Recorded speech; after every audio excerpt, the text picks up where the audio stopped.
Next ರಾಶಿ ವೃಷಭ ರಾಶಿ. Okay. ವೃಷಭ ರಾಶಿಗೆ ಮತ್ತೊಮ್ಮೆ ಶಫಲ್ ಮಾಡುವ, ಯಾಕೆಂದ್ರೆ ಎಲ್ಲ ರಾಶಿಯವರ ಎನರ್ಜಿ ಬೇರೆ, ಬೇರೆ ಎಲ್ಲ ಇರುತ್ತೆ. ರಾಶಿಯವರ ಒಂದು ಸಪೋರ್ಟ್ ಎಲ್ಲ ಬೇರೆ ಬೇರೆ ಆಗಿರೋದ್ರಿಂದ ಮತ್ತೆ ಸಪೋರ್ಟ್ ಇದು ಮಾಡಿ ಶಫಲ್ ಮಾಡಿ ನಾವು ಕಾರ್ಡ್ ನ ತೆಗಿಯೋಣ. ಓಕೆ.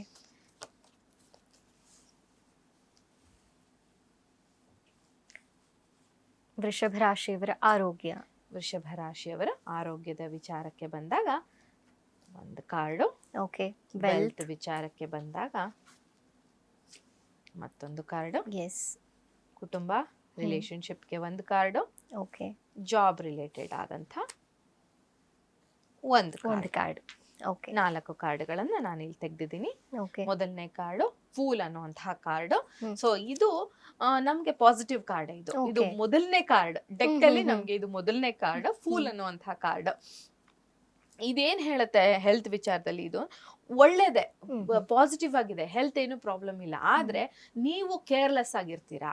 ನಾವು ಹೆಲ್ದಿ ಆಗಿದ್ದೀವಿ, ನಾನು ಏನ್ ಬೇಕಾದ್ರೂ ಮಾಡ್ಬೋದು, ನಾನು ಹೆಂಗ್ ಬೇಕಾದ್ರೂ ಆಟ ಆಡ್ಬೋದು, ಈ ರೀತಿ ಅಂದ್ರೆ ದಿನ ಐಸ್ ಕ್ರೀಮ್ ತಿನ್ನೋದು ನವೆಂಬರ್ ಮಂತ್, ಏನ್ ಹೆಲ್ತ್ ಹೇಗ್ ಚೆನ್ನಾಗಿರಕ್ ಸಾಧ್ಯ? ಕರೆಕ್ಟ್. ಕೇರ್ಲೆಸ್ನೆಸ್ ಇಂದ ನಿಮ್ಮ ಆರೋಗ್ಯ ಹಾಳಾಗೋದಕ್ಕೆ ಅವಕಾಶ ಇರುತ್ತೆ. ವೃಷಭ ರಾಶಿಯವರಿಗೆ ಕೇರ್ಫುಲ್ ಆಗಿ ಇರಬೇಕು ಅನ್ನುವಂಥ ಒಂದು ಗೈಡೆನ್ಸ್ ನ ನಮ್ಗೆ ಕಾರ್ಡ್ ಕೊಡ್ತಾ ಇದೆ. ಇನ್ನು ಎರಡನೇ ಕಾರ್ಡು ನಿಮ್ಮ ಹಣಕಾಸಿನ ಪರಿಸ್ಥಿತಿ ಹೇಗಿರುತ್ತೆ ಅಂತ ಹೇಳ್ಬಿಟ್ಟು ಇಲ್ಲಿ ಪಾಸಿಟಿವ್ ಆದಂತಹ ಕಾರ್ಡ್ ಬಂದಿದೆ. ಇದು ಪಾಸಿಟಿವ್ ಆದಂತಹ ಕಾರ್ಡ್ ಅಂತ ಹೇಳ್ಬಹುದು. ಆದ್ರೆ ಇಲ್ಲಿ ಏನಾಗಿದೆ ಅಂತಂದ್ರೆ ಬ್ಯಾಲೆನ್ಸ್ ಮಾಡ್ಬೇಕು. ಬ್ಯಾಲೆನ್ಸ್ ಇಲ್ಲ ನಿಮ್ಗೆ. ಒಂದು ನೆಗೆಟಿವ್ ಖರ್ಚು, ಅನ್ವಾಂಟೆಡ್ ಆದಂತಹ ಖರ್ಚು ನಿಮಗೆ ಬಾಧಿಸ್ತಾ ಇದೆ. ಹಾಗಾಗಿ ಆ ಅನ್ವಾಂಟೆಡ್ ಆದಂತಹ ಖರ್ಚು ಏನಿದೆ ಅದನ್ನ ನೀವು ಬ್ಯಾಲೆನ್ಸ್ ಮಾಡ್ಕೊಂಡ್ರೆ ಇದು ಕೂಡ ಪಾಸಿಟಿವ್ ಆದಂತಹ ಕಾರ್ಡೆ. ಬಟ್ ಅನ್ವಾಂಟೆಡ್ ಎಕ್ಸ್ಪೆನ್ಸಸ್ ನ ನೀವು ಈ ತಿಂಗಳಲ್ಲಿ ಕಂಟ್ರೋಲ್ ಮಾಡಲೇಬೇಕಾಗುತ್ತೆ. ಬ್ಯಾಲೆನ್ಸ್ ಇಲ್ಲ ನಿಮ್ಮಲ್ಲಿ ಈ ತಿಂಗಳು.